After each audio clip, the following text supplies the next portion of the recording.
நம்ம இன்றைக்கி காரக்குழம்பு பண்ண போகிறோம். அதுக்கு என்னென்ன பொருள் தேவையானதுன்னு சொல்லிட்டு பார்க்கலாம். வெங்காயம், தக்காளி, முருங்கைக்காய், உருளைக்கிழங்கு, கத்திரிக்காய், ஒரு கொத்து மல்லி, கருவேப்பிலை. இதை வச்சுக்கணும். காய் மட்டும் இவ்வளோ. அதுக்கப்புறம் அடுப்பை பற்ற வச்சுட்டு கொஞ்சமாக தாளிப்புக்கு ஏற்ற எண்ணெய் ஊற்றணும்.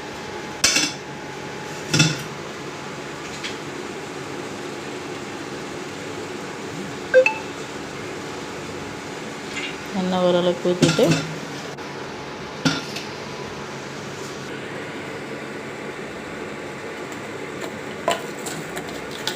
நல்லா எண்ணெய் காயணும். காஞ்சிட்டு பிறகு தான் பொருட்கள் சேர்க்கணும். 1/4 ஸ்பூன் கடுகு,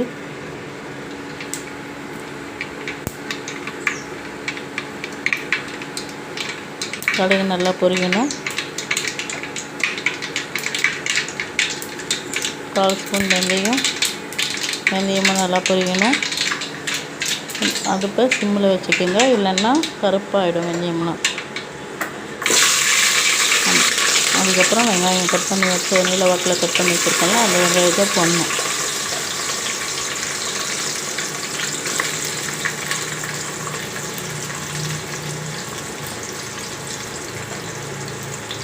வெங்காயம் எவ்வளோ அளவுக்கு நல்லா வதங்குதோ அந்த அளவுக்கு குழம்பு நல்லா டேஸ்ட்டாக இருக்கும்.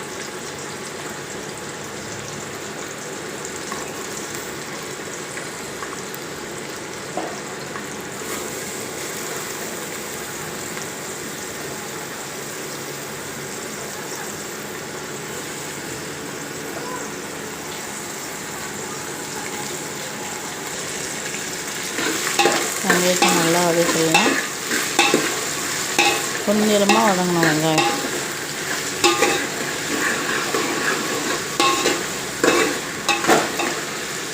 இது கூடயே 2 பச்சை மிளகாய் சேர்க்கலாம். என்கிட்ட பச்சை மிளகாய் இருந்தாலும் சேர்க்கல.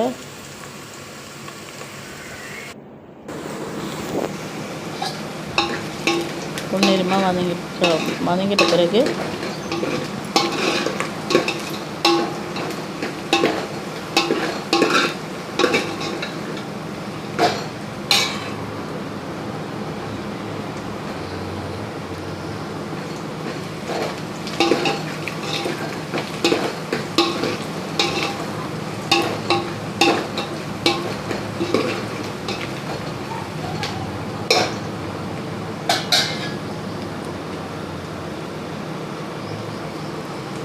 தக்காளி சேர்த்துக்கலாம்.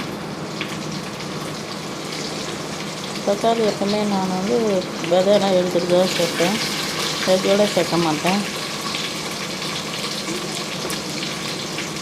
விதையெல்லாம் நீக்கிட்டு க்ளீன் பண்ணி வச்சு தக்காளியை நீல வாக்கில் கட் பண்ணி இருக்கிறத சேர்த்துக்கலாம்.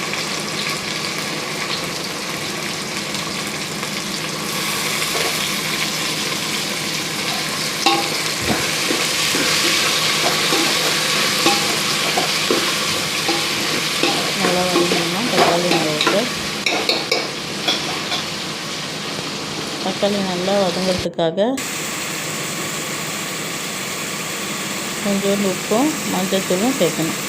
இப்போ மஞ்சள்தூளும் சேர்ந்தால் அந்த தக்காளி சுருண்டு நல்லா கிரேவி ஆகும்.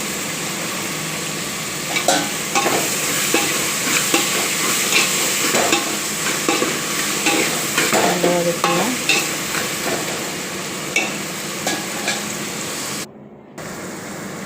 தக்காளி வெங்காயம் நல்லா வதங்கி எண்ணெய் மேலே திரிஞ்சு வந்திருக்கு. இந்த ஸ்டேஜில் காய்கறி எல்லாத்தையும் சேர்த்துடணும். நம்மளுக்கு விருப்பமான காய்கறி சேர்த்துக்கலாம். நான் முருங்கைக்காய், கத்திரிக்காய், உருளைக்கிழங்கு சேர்த்துருக்கேன். நீங்கள் உங்களுக்கு என்ன காய் விருப்பமோ அது சேர்த்துக்கோங்க. காரக்குழம்புனாலே கத்திரிக்காய், முருங்கைக்காய், உருளைக்கிழங்கு போட்டால் டேஸ்ட்டு நல்லாயிருக்கும்.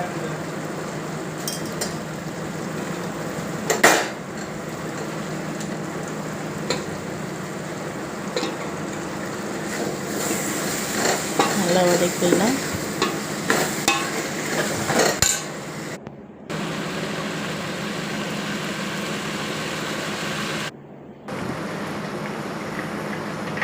ஒரு 10 மினிட்ஸ் அப்படியே வதங்கிட்ட பிறகு நான் வீட்டு மிளகாத்தூள் சேர்க்குறேன். வீட்டு மிளகாத்தூள் 5 ஸ்பூன் சேர்த்துப்பேன்.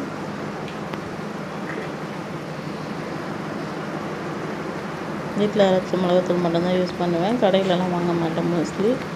அதனால் வீட்டில் இருக்க மிளகாத்தூள் மட்டுமே சேர்த்துருக்கேன். சேர்த்துட்டு நல்லா கிளறிக்கலாம்.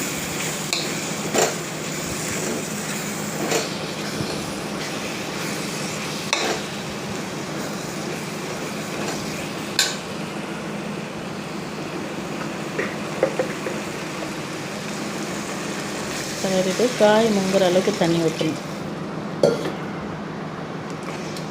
காய் முங்குற அளவுக்கு தண்ணி ஊற்றிட்டு கிளறிட்டு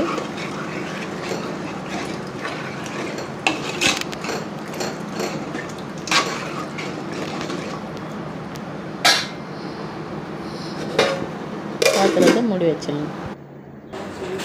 புளி கரைசல் ரெடி பண்ணிடணும். புளி கரைச்சி நான் எடுத்து வச்சுருக்கிறேன். புளி கரைசலாம்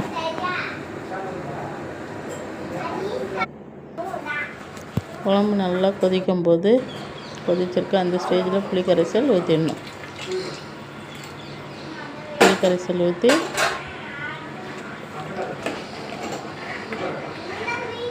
நல்லா கிண்டிடணும். கிண்டிட பிறகு மூடி வச்சுடுங்க. மூடி வச்சுட்ட பிறகு நல்லா கொதித்து எண்ணெய் மேலே திரிஞ்சு வந்துச்சு பாருங்கள். லாஸ்ட் ஸ்டேஜில் கருவேப்பிலை கொத்தமல்லி சேர்த்துட்டு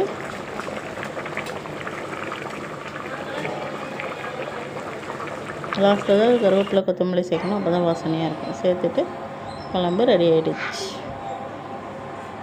இது சாப்பாட்டுக்கு, இட்லி, தோசைக்கு எல்லாத்துக்குமே